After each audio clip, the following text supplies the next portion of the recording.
What's going on, guys? This is Rob, and we are back with Ultimate Spider-Man. This is the penultimate issue, right? We have one more left until Ultimate Endgame kicks off and the Maker returns in Marvel Comics. So, what this does here is this initially opens up with Mary Jane Watson pissed off at Otto Octavius over the fact that Otto kind of allowed Richard Parker to leave and go confront the Kingpin, or at least travel to the Kingpin's headquarters. So, it's been a couple months since Marvel released an Ultimate Spider-Man comic because it's been delayed.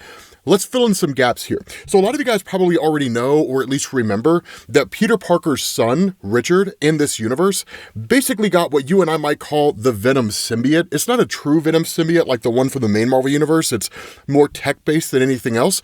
But he's an answer to the question, what would happen if a teenager got powers, right? They just become even more reckless than a teenager traditionally is. And so Richard has always kind of had a thirst to prove himself, and so having powers kind of begins to feed into that. And Otto had really kind of manipulated him into the idea of traveling to the Kingpin's headquarters and basically planting a device that would go towards the larger scheme and machination of bringing the Kingpin down. And so that's why MJ's so pissed off. But one of the kickers about this is that she had told Otto Octavius, "You do not parent my child. I am the one who parents my child." And like so many people, her kryptonite is having that thrown back at her, because what ends up happening is when she tells him, right, like, why did you let him go? Why didn't you stop him? His response, well, some parents are overly protective of who is and not allowed to parent their child. So it really wasn't my place, was it? Which pisses her off, right? The one thing people hate is when you throw their past back at them. And so Peter's just kind of like, okay, look, everybody calm down. Everybody chill. How long ago did he leave? And Otto's like, I mean, I don't know exactly, but about an hour ago. And so that's where Peter's just like, we're going after him. Now, here's a cool thing. Following that, what you do is you switch over to Richard and Felicia Hardy, because one of the things to keep in mind is that Felicia Hardy is Black Cat in the Ultimate Universe, as you would expect her to be. But unlike Peter Parker, who had a thing with Felicia Hardy, she's much younger here, right? She's essentially a teenager. So it's more Richard that has a thing for Felicia. So let's kind of be honest with ourselves. Right? You know, in a lot of ways over the course of this story, Richard Parker is being led around by his little symbiote, if that makes any sense.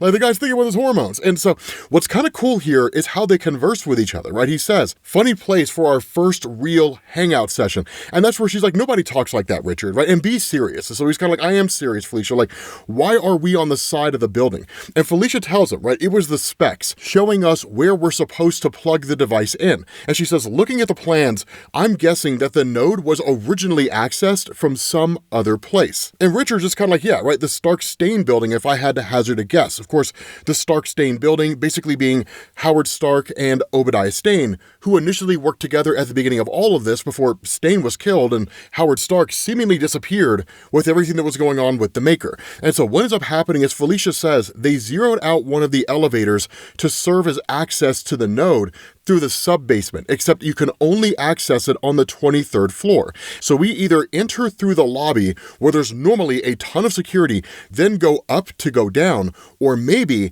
access it from the roof where Kingpin is.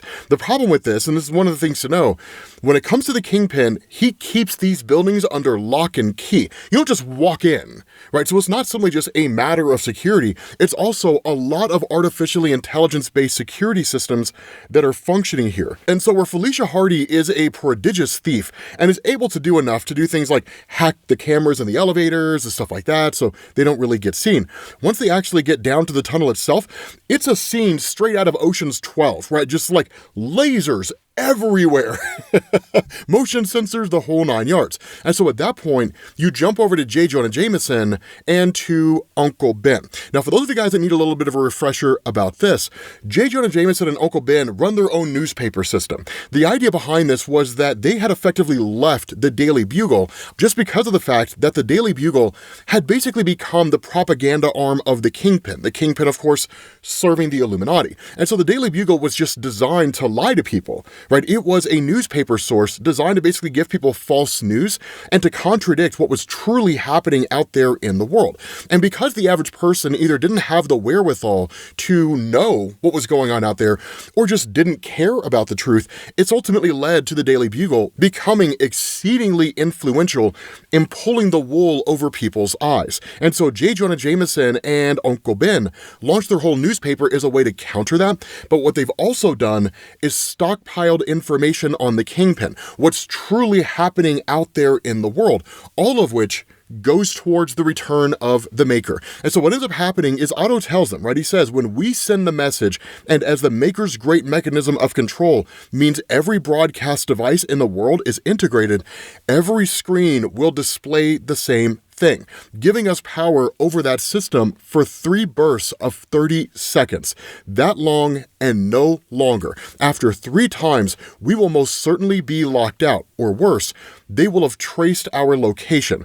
And so the two of them are like, okay, what's interesting about this is that Mole Man joins them, right? Now, this is where Jonathan Hickman starts to bring in all these little pieces, and that's the nature of Jonathan Hickman as a writer. That's why I always say, if you go and you read Jonathan Hickman's stories in isolation, it tells one cohesive story, right? So that's why little things like this are all important. What I am pointing at here is that where Mole Man was originally one of Kingpin's agents, that ultimately he turned against him, just because of the idea that Mole Man has his own machinations, and for the most part, doesn't really like being a henchman, and honestly, looking at the writing on the wall, knew that the Kingpin's days were numbered. And so where Mole Man originally believed it was better to be the devil's right hand than in his path, now it's better to just be out of the way. Better to be on the winning side. And so once the broadcast fires out, it goes like this, right? This is Wilson Fisk. Over the past year, it's been revealed that he is also known as the Kingpin of New York. It's a name that he has earned, installed as the strong right hand of those who truly run this world. He was not chosen by you. He was not elected to office. He simply rules. And so where Wilson Fisk is watching all of this, a voice comes out of nowhere and it just asks, do you know how they're doing this? And when he turns around, it's Mr. Negative, right? And Kingpin's like, what are you doing here? And Negative just says, I came to see you actually, though it was long past time that we had a private conversation. Now, one of the background themes when it comes to Mr. Negative over the course of the Ultimate Spider-Man line is that he's largely had his own plans for essentially either usurping Wilson Fisk or destroying him entirely. But one thing to know, he knows everything now. And we'll talk about that here in a minute, but he knows way more than he initially lets on. And so the funny thing here is that Kingpin just says, right, I can see you have something on your mind. I'm just not sure this is the best time for it. But Wilson Fisk starts undoing his tie. And it's important to understand here, in Marvel Comics, when the tie comes off, the brutality comes in. That's how Kingpin works, right? When he starts taking off his tie, starts unbuttoning his shirt, the end times are about to befall you. Not even in hell would you see a massacre like what he will bring on. And that's exactly what starts to happen here. Because Mr. Negative starts drawing his weapon. They know what's about to happen. This is all ceremony. And literally, Mr. Negative says, I'm afraid that the time is now. And it's not that the matter is urgent necessarily, but it is inevitable. And that's where Kingpin just says, always such appetite. These men who want power.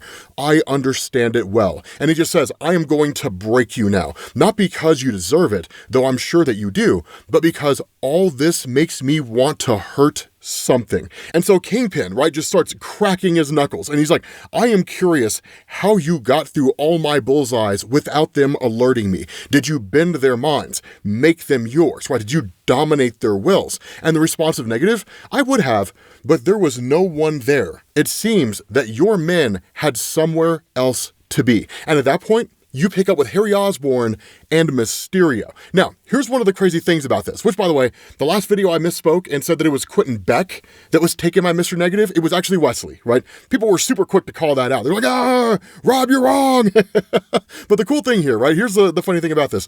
There was a point in the story where Mysterio was basically a council of individuals, right? Quentin Beck, Wesley, the right-hand man of Kingpin, Gwen Stacy, and several other people. The issue with this was that there was an explosion that took place where all the Mysterios were killed, but instead of dying, they merged together into what you see now, right? This kind of combination of personalities and even individuals combined into one.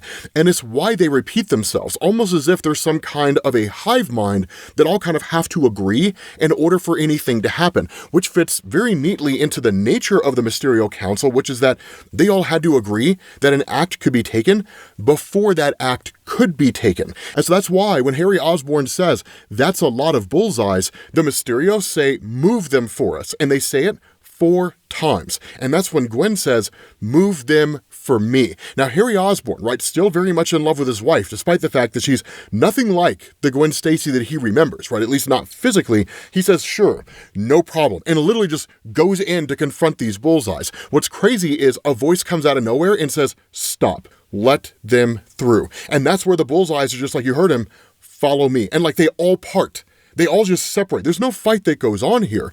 And so from there, Harry Osborn and Gwen just follow the bullseyes. At that moment, you jump back to Mr. Negative and Kingpin, right? And Mr. Negative says, you must be getting used to it by now. Everybody abandoning you. Then again, that's a convenient lie that spares you the real truth, isn't it? And Kingpin initially just finds this kind of curious, right? He was like, are you trying to make me angry, provoke a reaction? And if so, it's going to take something much more than we are born alone and we all die alone. And that's where Negative says, of course, but betrayal is a good step beyond rejection. Haven't you wondered whatever happened to Mr. Wesley? Where did your most trusted man disappear to? Or was he ever really here at all? And that's an important thing because we know what he's referring to, but Kingpin does not, because he says, if you killed him, if it was you, I am going to enjoy this more than I thought I was. And that's where Negative says, not likely, not once you find out. But in that moment, there's some kind of a distraction here. And then it jumps back to Richard and Felicia. And Richard picks up on something, right? He's like, something happened here. I don't know what it is, but something happened. And Felicia's like, what are you talking about? And he's like, I don't know. Right? I thought I heard something. And so Felicia's like, Richard, your foot, because in his distraction, he's activated the alarm systems. So now everyone knows there's an intruder in the building. So any element of surprise is now gone. And that's the kicker here, because in that moment, you jump back to Negative and Kingpin just says, right, there are intruders at the node. Mr. Negative doesn't know what it means, but Kingpin says, do what you will with this city, but know that your dominion exists at the pleasure of the maker. And he just says, if there is one rule we live by, it's this: be a solid foundation on which his empire stands. And so that's kind of the funny thing, is because Kingpin's aware of his role in the bigger picture. Yes, the Illuminati, right? The Incredible Hulk and all these guys that run the show behind the scenes, kind of carrying out the will of the maker despite the maker's absence, that yes, they all put Wilson Fisk in charge. And Wilson Fisk is not blind to that, right? It's not as though he's just kind of run away with himself. No, he's well aware of what's going on. And at the end of the day, everything he does is to serve the maker, even if he does it grudgingly, even if his ego really kind of tells him, you could be so much more than this. The reality here, and as most of you guys know, the maker is a man who can control time, and a man who can control time is God. Because how do you fight a man? How do you defeat a man who can make it so that you were never born? That's the kind of power the maker has historically had. In the middle of all this, though, Peter Parker busts into the entire building and he confronts Kingpin and Mr. Negative directly. And he says, normally I'd have something hilarious to say, but I didn't really prepare any jokes where the punchline was for 2 guys. He's like, actually, I do have something, right? How many guys does it take? But then that's when he suddenly looks at the monitors and realizes Richard and Felicia are in the building and Kingpin and Negative know that they're there. And so Negative just says, right, your timing could not be more perfect, Mr. Parker. You're just in time to watch some truly awful things happen to you and yours. And that's where Kingpin is like, how do you know his name, right? And Mr. Negative is just like, James Wesley told me. He told me everything he learned in his secret life as Mysterio. And that's the kicker here. That's what Mr. Negative did. He took Wesley, right? He took Wesley and then he used his powers to dominate Wesley's mind and force Wesley to reveal everything he knew, right? And that's what he says. I know all of your secrets, Kingpin, and I know all of yours, Peter Parker. Like, I'm sure it's your uncle behind that Kingpin story that was on every screen earlier. And like I know, that's your son, Richard, down in the vault, right? And so Peter just says, do not worry about him, worry about me. Now, on the surface, this doesn't seem very huge, but the reality here is that if one person knows the identity of Peter Parker, and if one person knows the names of people who are closest to Peter and what their relationships are to Peter, that one person can grow at an exponential rate. All it takes is a tweet, a Facebook post, an Instagram story, and suddenly the whole world knows exactly who Peter Parker is as Spider-Man. They know his wife is Mary Jane Watson. They know his uncle is named Ben. They know his uncle's best friend is J. Jonah Jameson, right? It's an amazing revelation here because it kind of becomes like a Kaiser Sose type thing, right? These villains go after Peter Parker, right? They go after his parents. They go after his parents' friends. They burn down the buildings that they work in. They burn down the homes that they live in. They kill everybody that they know and love, and then just leave, right? It's a massive revelation here. And so that's where Kingpin just says, until I fall, this is my city and all of it is my concern. Truce until we deal with these other problems. And Negative says, yes, truce. You deal with this, I'm in the mood to end a bloodline. And so Peter immediately attacks Mr. Negative. But while he's attacking him, Kingpin grabs Peter and attacks Peter. Now understand, Spider-Man is facing off against two exceedingly capable villains. Peter is a very solid superhero, but one of the things to keep in mind is he's only been Spider-Man for a couple of years. This is not Marvel Comics where he's been Spider-Man for years and years and years and years and years. And he's faced off against these guys probably hundreds of times. And he knows all their strengths and he knows all their weaknesses and he knows exactly how to counter them. No. This is like the second time he's fought them. So he's still very much new to all of this. What also complicates the situation is when you jump back to Richard and Felicia Hardy, that the two of them are kind of going against these mechanized security systems, right, that exist down in this tunnel. And Felicia realizes that there seems to be what's basically a kind of safety switch by the vault door. So it's like, can you buy me time to get to that switch so that I can deal with the door? And Richard's just kind of like, I mean, yeah, sure. But that's when the symbiote chimes into him and says, we have a problem, Richard. And Richard asks what it is. And he says, the defenses here are made of the same stuff that I am. Extremely complex and highly adaptable. A symbiote-based security system, which means they are immediately subdued. There's no way for them to overcome it. They're not fighting mechanical arms that are clumsy and lunky or anything like that. And so at that point, you jump back to Kingpin, right? And he says, didn't you learn your lesson the last time that you came here? How badly do you have to be beaten to understand? Which is true. Kingpin almost killed Spider-Man. He beat him so bad. Like, it was insane. And Peter just says, you caught me on a bad day, Fisk, at my beginning. I know what I am doing now. And Kingpin just says, you had help then, which is true. Peter was fighting alongside Harry Osborn. And so he says, now you're here alone. And Peter just says, like I said, I know what I'm doing. But that's when Negative is like, if you knew what you were doing, you wouldn't have come here. Do not fight, and dominates the will of Peter Parker. Like that. Dude, it's amazing. Dude, it's one of the best fights